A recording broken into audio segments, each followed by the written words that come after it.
Hello guys, it's Ryan Ho back with another video. Today I'm going to talk about the best headphones you can get for under $500.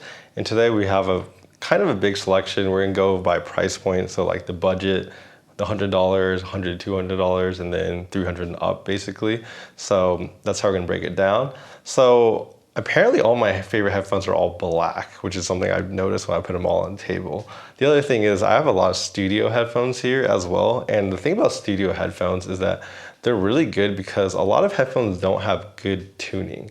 And studio headphones are made to have good tuning so you can, listen to your track while you're, recording or editing it. And so they're actually really good headphones for listening to music because their tuning is so good, right? So anyways, let's just get started right away.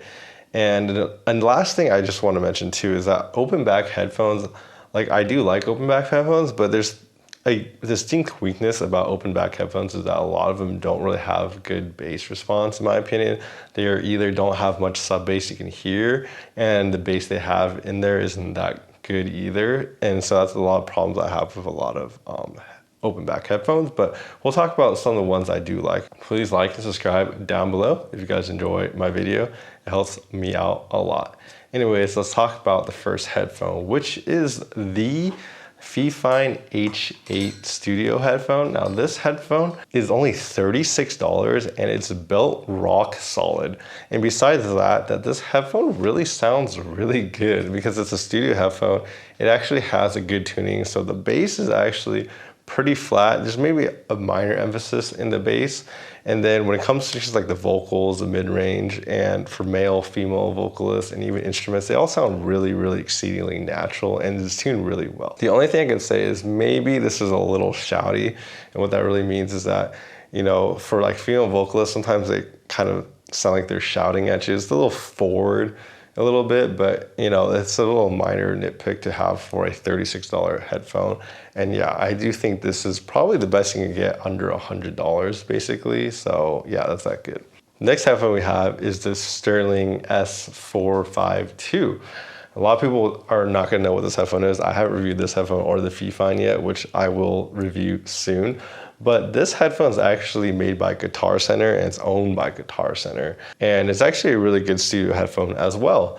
And it's tuned really well, but the thing that it does better than the Fifine that I had before is that it basically has sub bass and it has really good kind of definition down low. The Fifine, you didn't hear as much of that at all in this headphone, versus this headphone does it a lot better in the low end, in my opinion. Of course, this has also a little bit more of a bass boost compared to the Fifine before, but I really do think that this headphone sounds exceedingly natural, and it does, play the bass notes really well as having, your mid-range, your vocal presence range really, really good. Like, it has a really good solid tuning. Maybe it has the same thing where it sounds slightly shouty sometimes like this headphone. So it does have a little bit of that, but I do think it is probably the best you get under 100. So next we go to the $100 to $200 range. And now there's a few headphones I could think of in this range. One of them, if you're looking for open back headphones, I think the Sennheiser HD 58X Jubilee is a good choice between $100 to $200.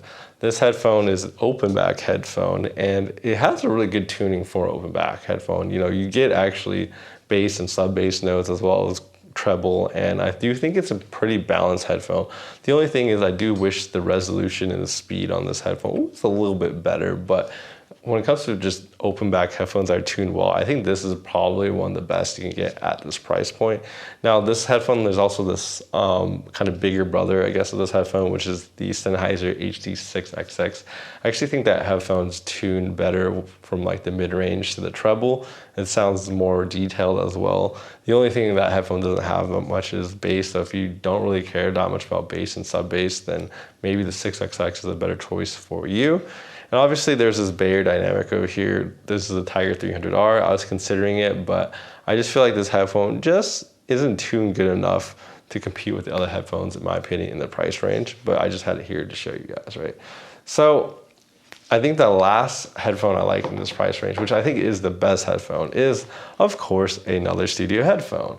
Now this headphone is the Shure 840A. And I think this headphone is kind of better than all the open back headphones because it's actually able to play the lowest, deepest notes very accurately. Like this headphone sounds the closest I've heard to like a subwoofer for like a headphone at this price range.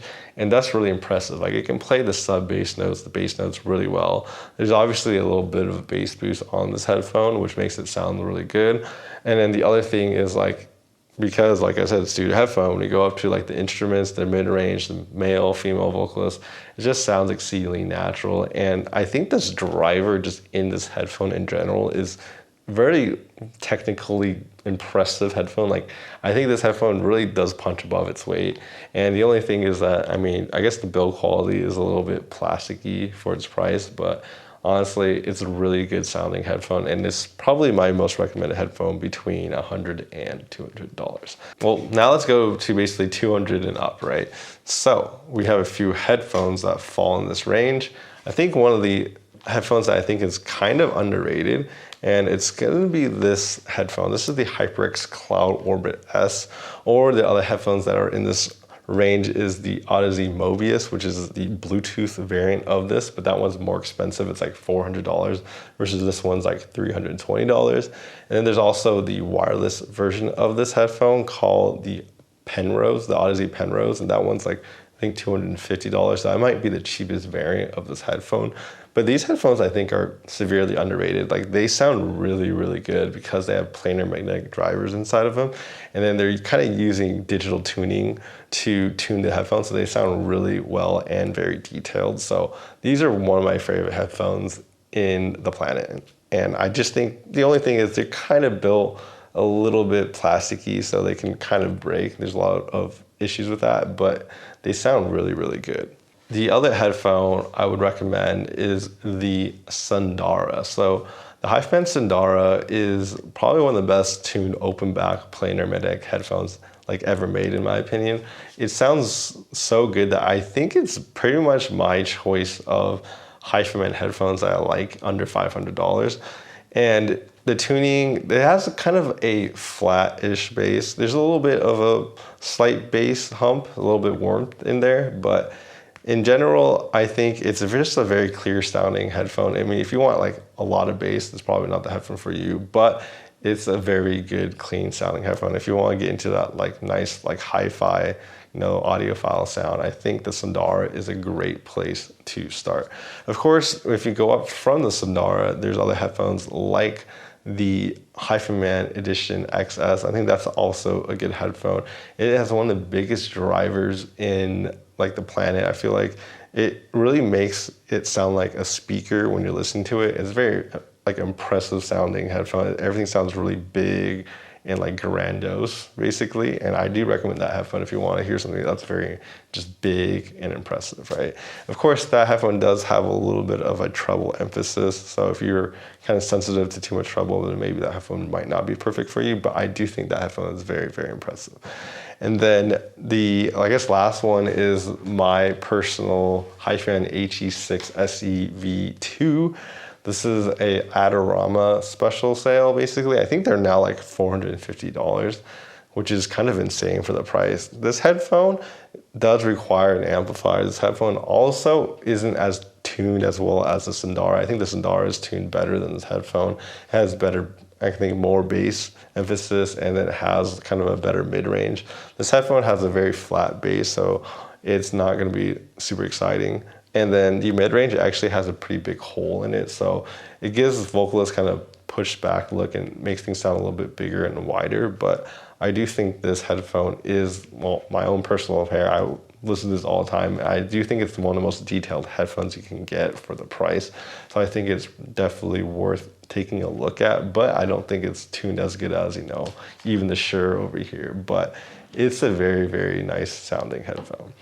Anyways, let me know down in comments below if you guys, if I missed some headphones that you guys also think I should try or listen to and you guys like as well. Put it down below. But I hope you guys found this video helpful and entertaining. And really, if I had to round up my two favorite headphones from this whole list, it's going to definitely be the Shure 840A if you just want a good sounding headphone. And then for open back headphone, it's the Hyphen Man Sundara. I think they're the best headphone. And obviously there's a lot of HiFiMan headphones I picked out, but I feel like HiFiMan just has really good sounding and very affordable headphones. And I think that's why my list includes a lot of them. Anyways, hope you guys enjoyed this video. Please like and subscribe down below. Helps my videos out. And I'll see you guys next time. Bye-bye.